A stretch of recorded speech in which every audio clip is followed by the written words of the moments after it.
Hello, hello, hello. Sorry for the delay.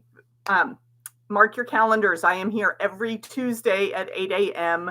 Pacific time for a quilt chat. This is a casual time for us to just uh, chat about quilting, work on some projects, and have a little bit of fun. We are currently in the middle of our summer fun road trip challenge. So I want to welcome everyone. Use hashtag live and hashtag replay to let me know when and where you are watching.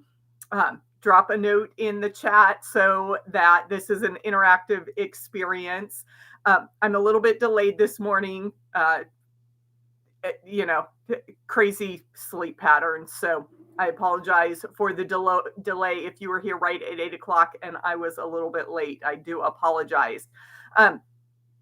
So we are in the middle of the Olympic season, which is my favorite time of the decade, I guess, since it's not an annual. I can't say favorite time of the year, but every 2 years I get really excited. So I've got my Olympic t-shirt, and yes, this is from 1992. Um, that was when I graduated from college, and I actually had a college classmate that went to the Olympics, and um, I'm I'm totally blanking on his name, but you know, you meet so many people in the decades pass, and I apologize. But he, I could probably do a quick Google search because he actually carried the flag for Guam, and he was a swimmer. So I supported the U.S. swim team back then with the purchase of this shirt, and I get it out every year to celebrate the Summer Olympic season and just, the competition. Today we are. I woke up to the news that Simone Biles, the superstar U.S. gymnast, has withdrawn from today's team events. So there's still some possibility that she'll compete as an individual, but my heart breaks for these kids. They spend so much time and they're so focused on one thing, that I really hope they have a good support system. When things don't work out, because we all know that disappointment is part of life, and whether she was injured or whether she just was in a difficult mental space, it just is hard when all of the media attention has been on you as the greatest of all time, and we can't wait to see what Simone Biles does, and then to have her withdraw from the competition is really sad. You just wish that they could you know, compete to the best of their ability and enjoy the process. I'm just messing with the chat over here because my computer screen is acting weird. I apologize. There we go.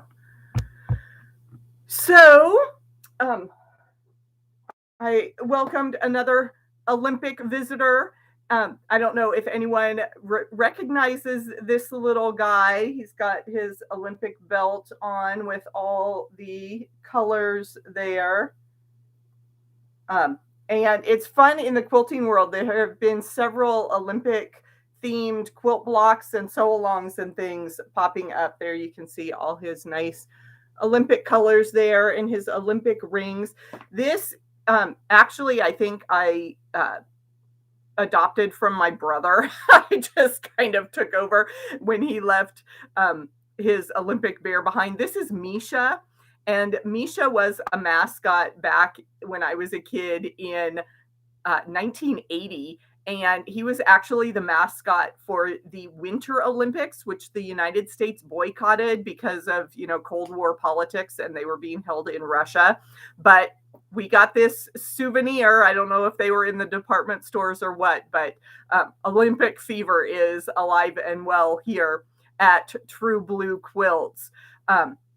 So, You may have tuned in if you're playing along with the Summer Fun Road Trip Challenge. You know that I always mention several states so that you can check off your tracking sheet. And if you need the tracking sheet, you can download that from Google. You just need to log in using the link in the video description, log into the Google Sheet, and then use Make a Copy so that you can print your own and check off the different states that we talk about this summer, because at the end of August, I will be having a drawing. I'll be ranking everybody's points. So if you're following the tracking sheet and collecting the points for the video chats and your quilting activities this summer, if we don't have a clear winner from the points, then we'll do a drawing. And I've been collecting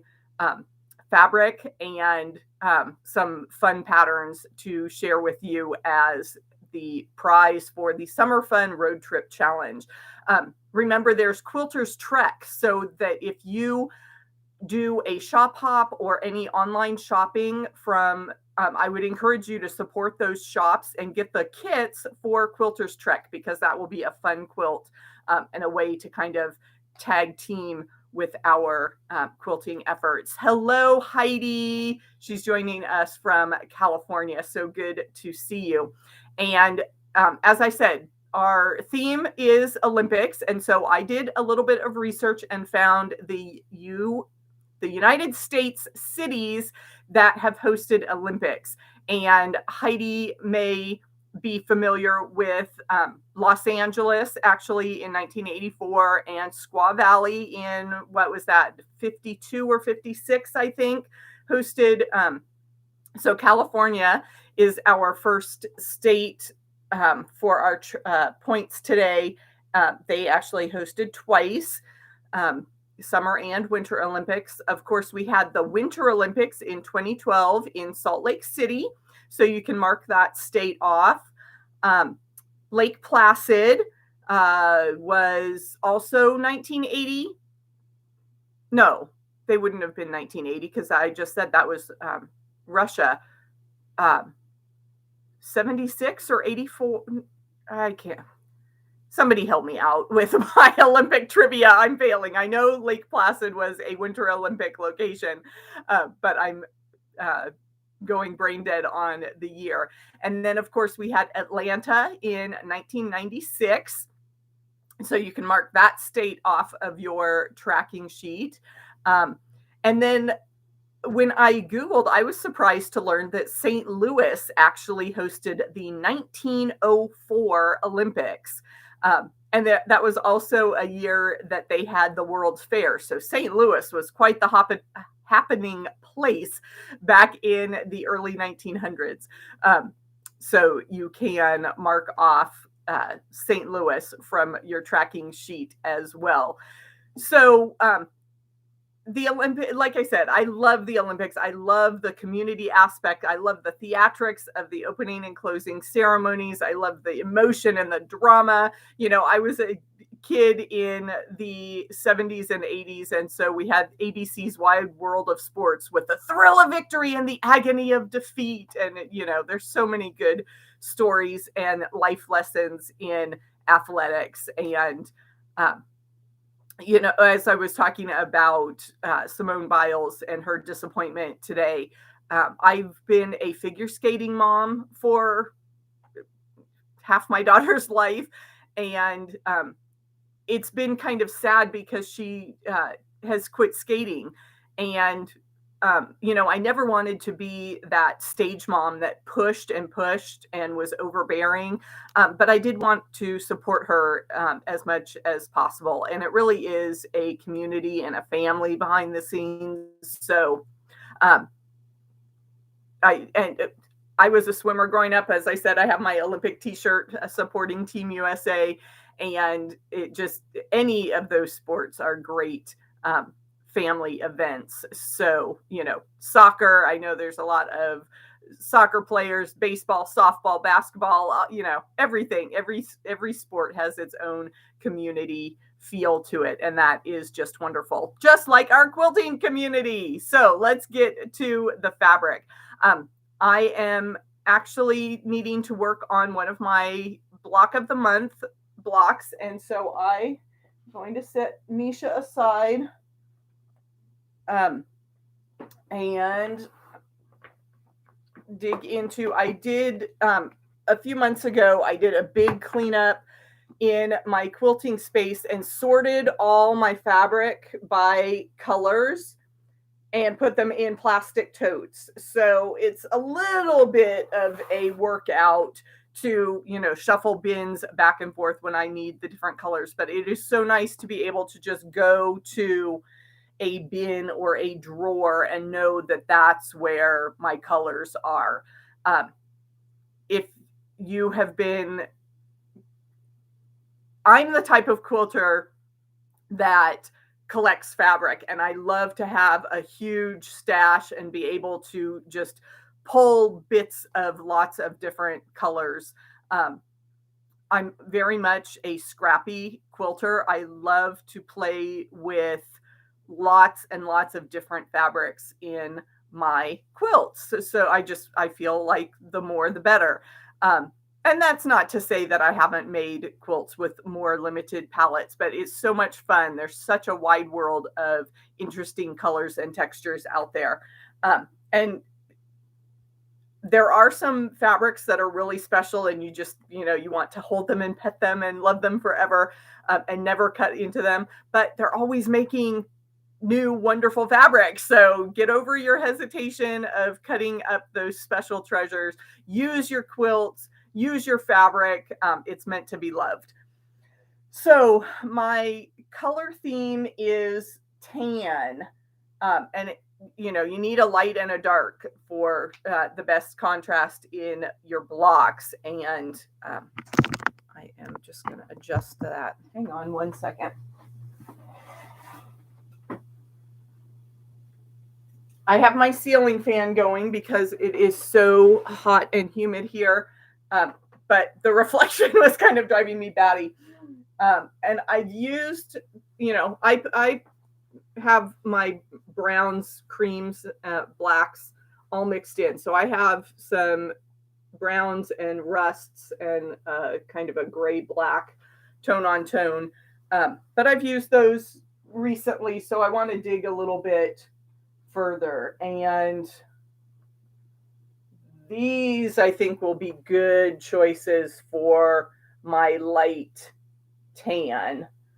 So I will definitely keep those out. I've got a lot, you know, I've got some yardage when we talk about saving scraps.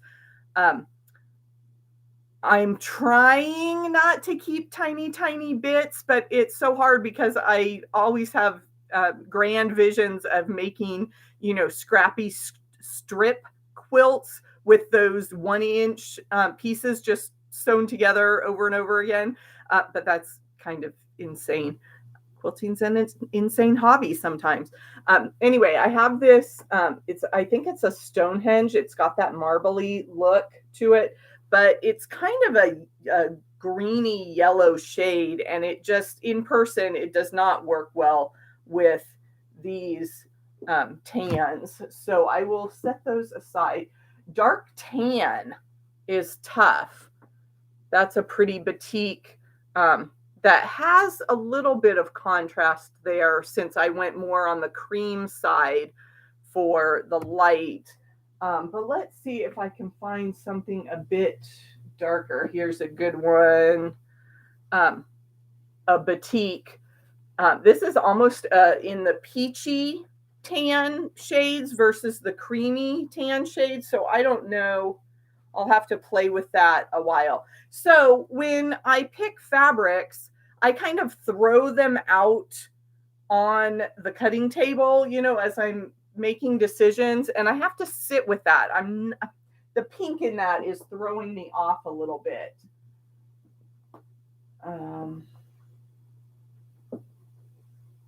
Here's another just good basic yellowish tan. So that could work as a contrast if I had a solid with a print. I don't know what I would necessarily call dark and light in that pairing. But sometimes just pick one and the pattern will come out. So that's definitely a choice there. Oh, here's another good one. Oh, and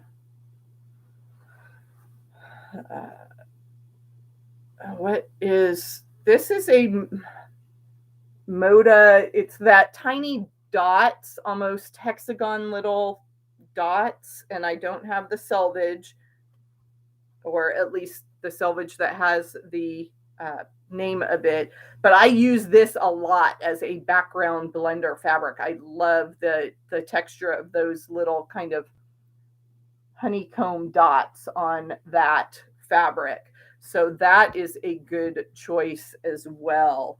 I also found this, and I get so distracted picking off all the threads of my scrappy, messy stash.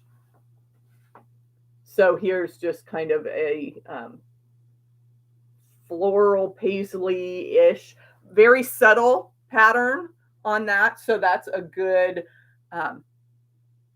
tan there. So I think I have a good selection here of tans. I may want to, that's the fun of playing in your stash. You find good stuff. I've got a couple more batik prints that I can throw in as lights. So I've got some lights, I've got some darks. Yeah, so that'll be a fun mix to play with here when we get off our chat, and I can pull up the pattern, and you will see that will be on my blog in August. So I always tend to be sewing here at the last minute for deadlines, but if I didn't have deadlines, nothing would ever get done. So let me know how your stash is organized. I've got mine all in color bins, so I was digging in to find some tans to play with this week on some new blocks. And recap, we need to go over our states for the road trip challenge. We talked about Olympic Games being in Los Angeles, Squaw Valley, over 100 years ago in St. Louis, 25 years ago in Atlanta, and at some point in Lake Placid. Like I said, help me out. I can't remember when the Lake Placid Winter Olympics were. I'm thinking 72, 76. I don't think it was in the 80s, but if anyone else is a trivia buff like me about the Olympics, you can chime in with that. And as a bonus, let's throw out Olympia, Washington. So check off Washington State on your list as well, just to keep our Olympic theme going. I love to watch swimming, since that's a sport I competed in as a kid. Just the endurance they need for some of those long races, and the drama of the final few meters there in the pool is funny. And I don't know if you saw one of the races a few nights ago with the Australian coach that was just jumping around cheering on his swimmer, and the little Japanese hostess that was kind of trying to maintain order and I guess enforce the social distancing and stuff. She just looked terrified that this crazy man is jumping around screaming.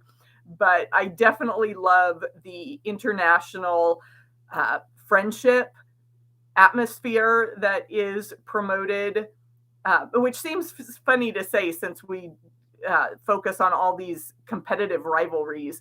But at its core, athletes really do respect each other, I would hope. You know, that's my Pollyanna vision for the world, that can shine here during the Olympics as we all come together uh, to put our best foot forward and to um, really share our love of sport and our love of country. And it's the perfect thing to have on in the background while we sit and sew today. So I will wrap this up, and remember, we are here every Tuesday at 8 a.m. Pacific. You can check the links in the comments below for the summer fun tracking sheet and some other videos that I think you will enjoy. Please let all your quilting friends know we are here. The more the merrier. And I hope you have a great day. Thanks for watching, and I'll see you soon.